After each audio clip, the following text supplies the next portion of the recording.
Ever wonder how medieval couples got around church rules? Did you know some people married ghosts? Medieval marriages were wild, complicated affairs with more loopholes than a tapestry has threads. Number 9. The Proxy marriage puzzle. Can you imagine getting married without your spouse being present? In medieval times, this wasn't just possible. It was common practice among nobility. Proxy marriages allowed people to tie the knot without being in the same place, sometimes even the same country.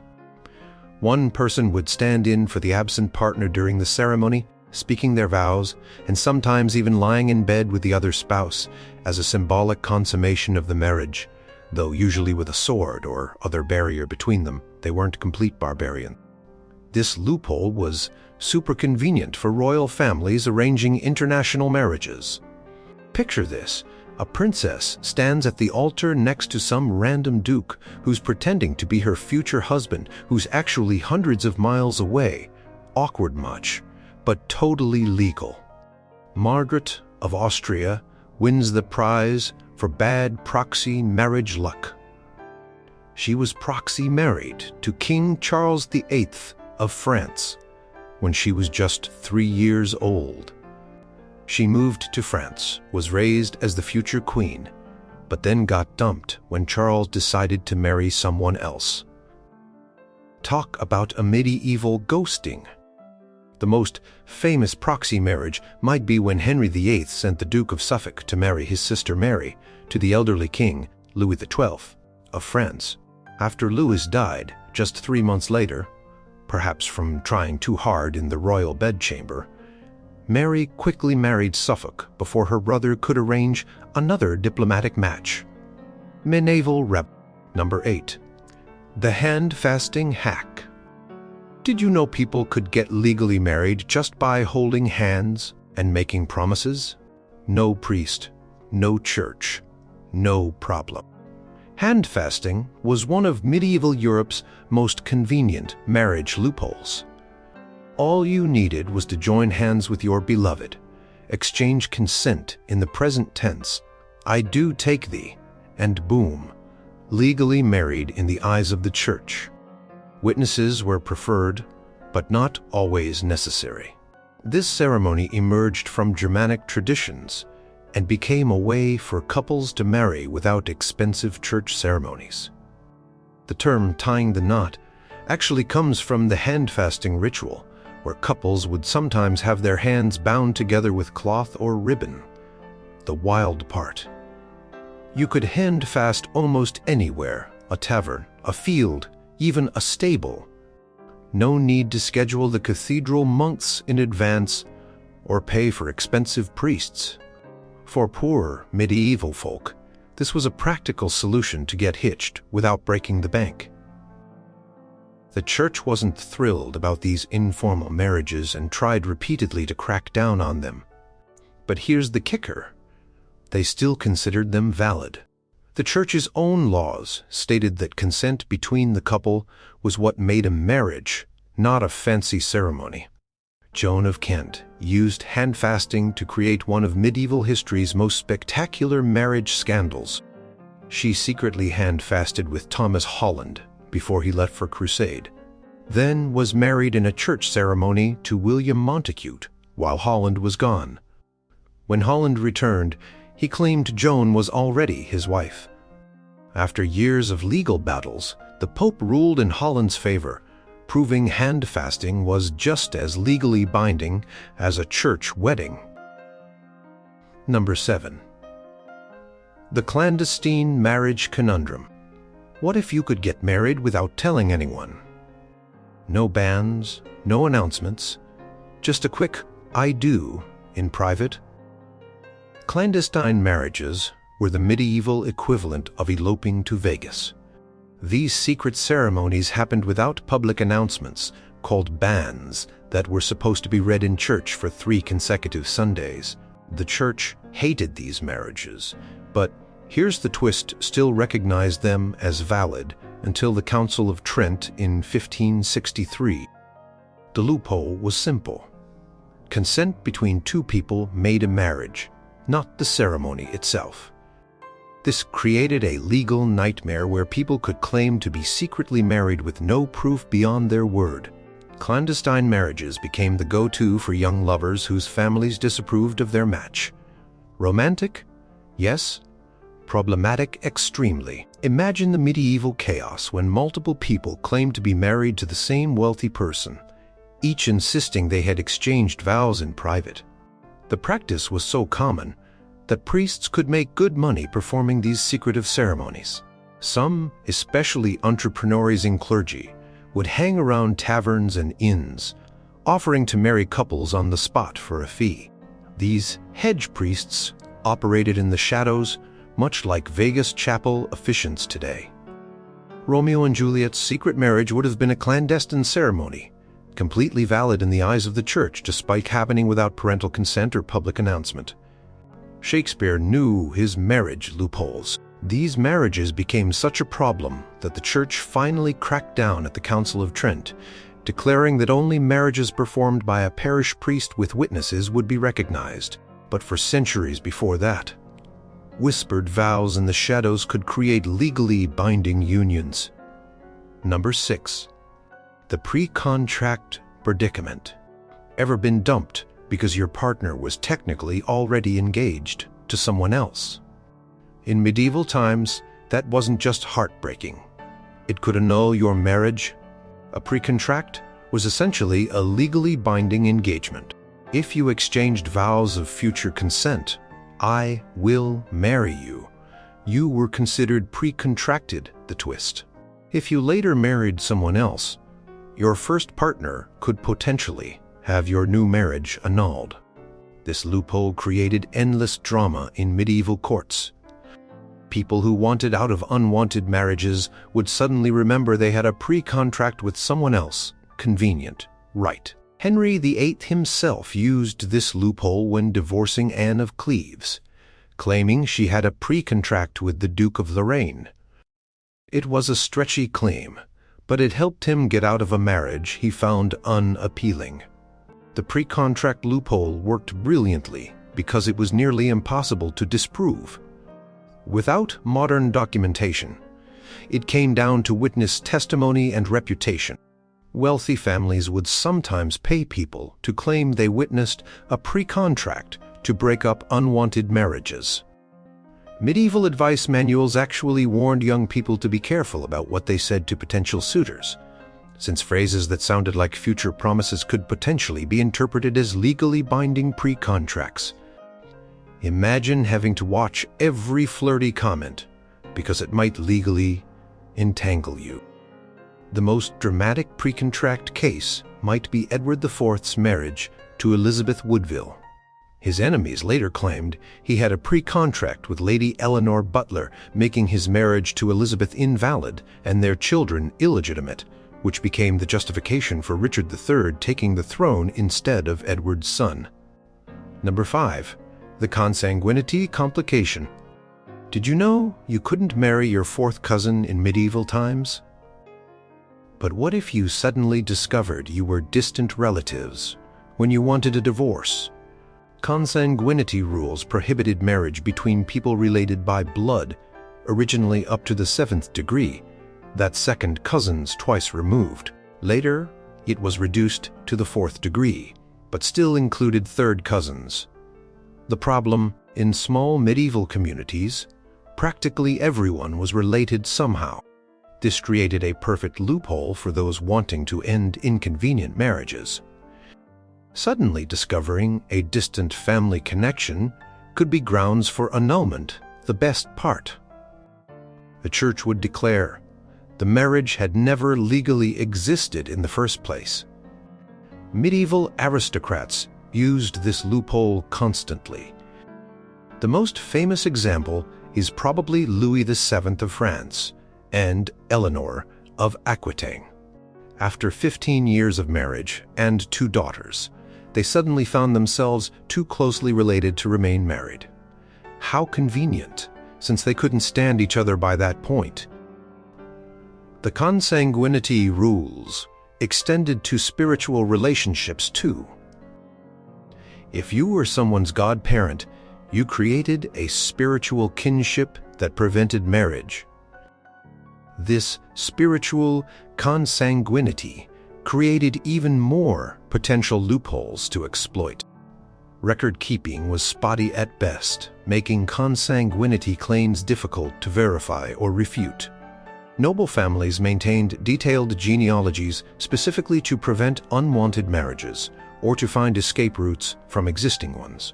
The church made good money from this loophole, as wealthy couples seeking annulments would make generous donations to help their case move along. For the right price, genealogical experts could always find some distant cousin connection. What makes this loophole especially ironic is that the same families who exploited it to end marriages would also request dispensations to ignore consanguinity when it suited them for forming advantageous marriages. Talk about medieval hypocrisy. Number 4. The non-consummation nullification. What if your marriage wasn't official until you had sex? And what if you could get out of it by claiming you never did the deed? Non-consummation was the medieval equivalent of a get-out-of-marriage-free card. While consent made a marriage, consummation made it absolutely binding. Without the physical union, a marriage could be annulled, as if it never happened. This created an obvious loophole. Anyone wanting to end their marriage could claim it was never consummated. For women, this was trickier to prove since virginity tests, often performed by midwives, were notoriously unreliable. Men had it easier, as they could claim impotence, which was difficult to disprove. Things got even wilder with the trial of Congress, a real procedure in France where a husband accused of impotence might have to perform sexually in front of court-appointed witnesses. This isn't a medieval rumor, it actually happened. The Marquis de Langeais had to undergo this humiliating test in the 17th century after his wife claimed non-consummation. Some clever medieval couples used this loophole as a form of conscious uncoupling. They would mutually agree to claim non-consummation, allowing both to move on without the stigma of divorce. Henry VIII's brother Arthur died after being married to Catherine of Aragon for just 5 months. Years later, when Henry wanted to divorce Catherine, the entire case centered around whether she and Arthur had consummated their marriage. Catherine insisted they hadn't, making her marriage to Henry valid. Henry claimed they had, making his marriage to Catherine invalid. Decades of religious upheaval followed from this bedroom dispute. The non-consummation loophole highlights how obsessed medieval marriage law was with sex and reproduction. A marriage without sex wasn't considered fully realized, reflecting the heavy emphasis on producing heirs, especially among nobility. Number 3. The Affinity annulment. Did you know sleeping with your spouse's relative could end your marriage? Medieval affinity rules created some bizarre opportunities for annulment. Affinity was different from consanguinity. It wasn't about blood relation, but about sexual connection. If you had sexual relations with someone, you created an affinity link with all their relatives. This meant you couldn't validly marry any of their family members. Here's where it gets interesting. If you had relations with a relative of your spouse, before or during the marriage, you created an affinity link that could retroactively invalidate your marriage. Convenient loophole if you wanted out. King Philip II of France used this spectacularly when he wanted to end his marriage to Ingeborg of Denmark. The day after their wedding, Philip decided he couldn't stand her and claimed he must have had relations with someone related to Ingeborg, creating an affinity impediment. Though he couldn't prove it, the mere claim created years of legal battles. The affinity rules were so complex that medieval people sometimes accidentally created impediments to their own marriages without realizing it. If a man had relations with a woman and later married her sister, cousin, or even distant relative, the marriage could be declared invalid. Church courts were kept busy with affinity cases, many of which were likely fabricated to escape unwanted marriages.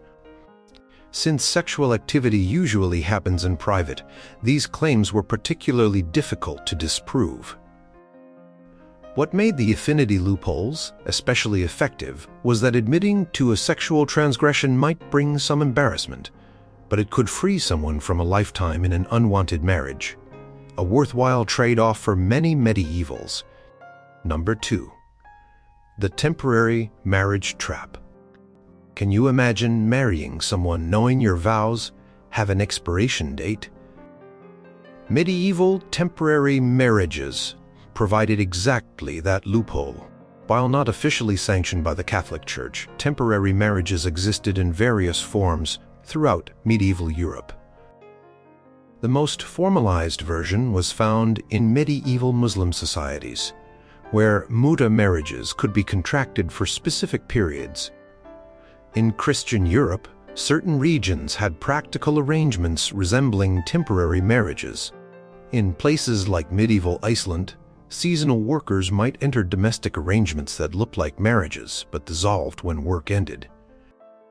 The Celtic tradition of trial marriages lasted for a year and a day, after which couples could either formalize their union or part ways, though not officially recognized by the Church. Local communities often respected these arrangements. For merchants traveling trade routes, temporary wives in different ports offered companionship without permanent commitment. These arrangements were technically fornication under church law, but were pragmatically tolerated in many trading communities. Some clever medieval couples exploited the church's own laws to create de facto temporary marriages. They would marry with the intention of finding an annulment loophole later, essentially creating a pre-planned exit strategy. The most surprising example might be the marriage of conscience, where couples married privately with the understanding that without witnesses, either could later deny the marriage existed. While technically a sin, it created a practical temporary arrangement that was difficult to prove or disprove. What's fascinating is how these informal arrangements persisted despite centuries of church opposition. They demonstrate how medieval people navigated between official doctrine and practical living, finding loopholes that suited their needs. Number 1. The posthumous partnership. Would you believe you could marry someone who was already dead? Medieval posthumous marriages created perhaps the strangest loophole of all. Posthumous marriages weren't common, but they did occur in special circumstances, particularly when a couple had planned to marry but one died before the ceremony. In some cases, the wedding would proceed with a stand-in or effigy representing the deceased. The practice was particularly important for legitimizing children. If a man died while his partner was pregnant, a posthumous marriage could ensure the child would be born legitimate and able to inherit. The most famous medieval posthumous marriage might be that of Agnes Sorel and Charles VII of France. Though historians debate whether it was an actual marriage or more of a symbolic ceremony, the relationship was posthumously formalized to protect their children's status. For medieval nobles, posthumous marriages could solve inheritance crises. When a nobleman died without a clear heir but had fathered children with his mistress, a posthumous marriage might be arranged to legitimize the children and secure the family line. The Church generally disapproved of posthumous marriages, but practical considerations sometimes outweighed doctrinal purity. Local priests might participate in these ceremonies, knowing they bent the rules, but served an important social purpose. Some regions had specific rituals for these unusual unions. In parts of France, the bride might spend her wedding night beside the tomb of her deceased betrothed, symbolically consummating their union. What's most remarkable about posthumous marriages is how they highlight the practical problem-solving approach medieval people took to marriage. Despite rigid religious rules, they found creative solutions to protect children, preserve inheritance, and honor commitments. Did medieval people have more marriage loopholes than we do today? Or have we just replaced church-based loopholes with legal ones of our own?